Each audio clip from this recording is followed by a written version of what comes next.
সত্যি বলতে আমার কিন্তু মনেই পড়ছে না আমি সকাল সকাল কোথায় বেরিয়েছিলাম আর বেরিয়ে ভিডিও ক্লিপসটা নিয়েছিলাম।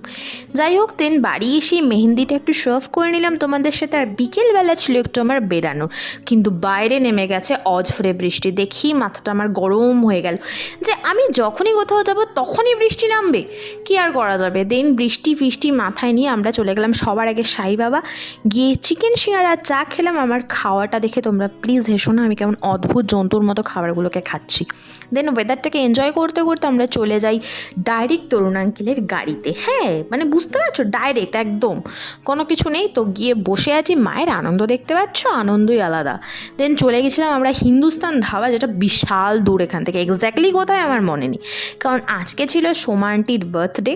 তো আজকে হয়েছে সোমা আন্টির বার্থডে সেলিব্রেট, কিন্তু তখনও বার্থডে কাল এসে পৌঁছায়নি। আমরা খাওয়া দাওয়া মোটামুটি স্টার্ট করে দিয়েছি।